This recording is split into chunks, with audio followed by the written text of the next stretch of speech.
میرے نبی نے ترمذی شریف کی روایت ہے، کفل ایک بنو اسرائیل کا نوجوان ہر رات زنا اور نئی لڑکی، شراب اور نئی لڑکی، ایک رات ایک لڑکی کو لے کر آیا 60 دینار۔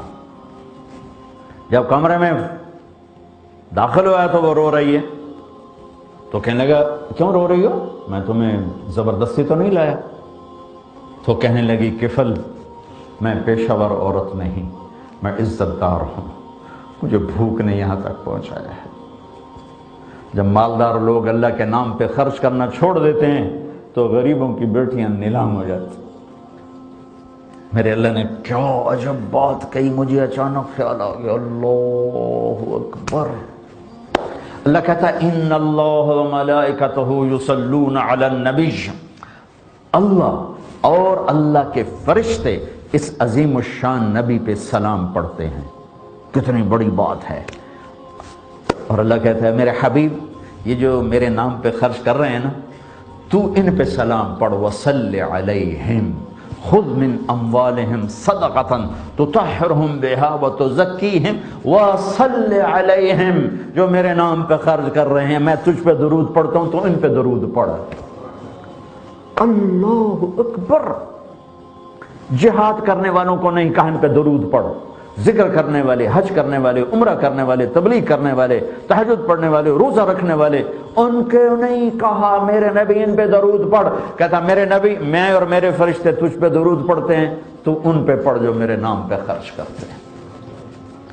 غریبوں کی بیٹیاں نیلام ہو جاتی ہیں جب مالدار اپنی زکوٰۃ روک لیتے ہیں۔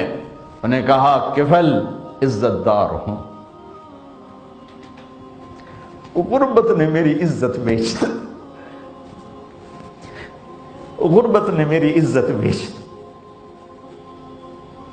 تو کفل رو پڑا، کہنے لگا میری بہن جس عزت کے ساتھ آئی تھی اسی عزت کے ساتھ چلی جائے، جو تمہیں پیسے دیے ہیں تمہیں ہدیہ ہے، میرے لیے دعا کر، میں بہت کتا انسان ہوں، آج تیرے آنسوؤں کے طفیل میں توبہ کرتا ہوں۔ کفل کو نہیں پتا کہ ہونے کیا والا ہے۔ وہ لڑکی گھر پہنچتی ہے اور پیچھے اچانک کفل مر جاتا، اس کو نہیں خبر کہ موت سر پہ کھڑی ہے۔ تو میرے رب کی رحمت اس پر متوجہ تھی، ایک غریب کے آنسوں نے اس کو توبہ پہ کھڑا کر دیا۔ یہ ایسا بدماش تھا کہ اگر کل یہ مردہ پایا جاتا تو اس کو اٹھانے کوئی نہ آتا، غسل دینے کوئی نہ آتا، جنازہ پڑھنے کوئی نہ آتا، قبر میں اتارنے کوئی نہ آتا۔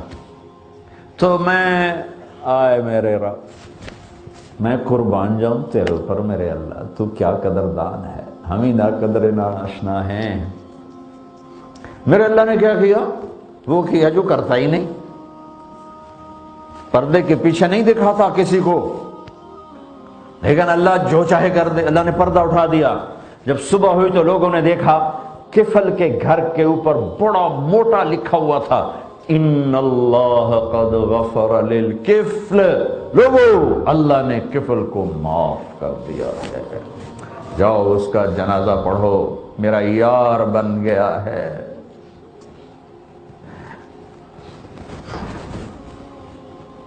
ہائے ہائے، دوستی لگانے میں کیا تیزی دکھاتا ہے میرا اللہ۔ کوئی ہے اس طرح معاف کرنے کے نظام بنائے تو اس رب کی رحمت اور جنت کو کیوں چھوٹا کر دیا کہ ہمارے سوا کوئی جنت میں نہیں جائے گا؟